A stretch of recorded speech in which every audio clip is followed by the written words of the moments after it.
প্রিয় দর্শক, আসসালামু আলাইকুম। আমি এই মুহূর্তে আছি কুমিল্লা রেলওয়ে স্টেশনে।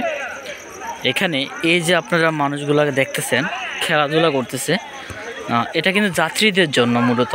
এখানে কিন্তু আইনগতভাবে স্টেশন ক্লাবে এই রেলওয়ে স্টেশনে আইনগতভাবে আসলে এখানে খেলাধুলা করা নিষেধ।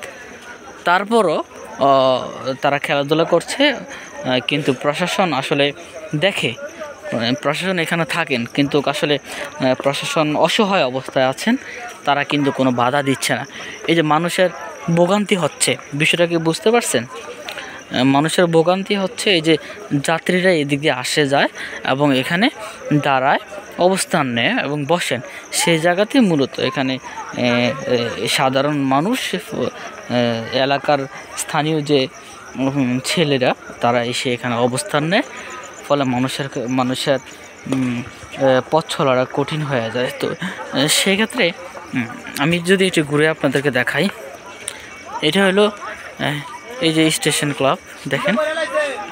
তো এই যে তাদের এখানে খেলাধুলা করাটা একদম নিষেধ, তারপরেও খেলাধুলা করছে, কিন্তু প্রশাসন নীরব ভূমিকা পালন করছে।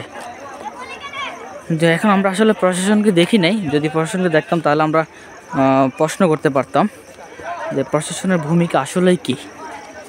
কথাটা বুঝতে পারছেন? যারা ভিডিওটি দেখছেন সবাইকে ধন্যবাদ জানাই। Thank you.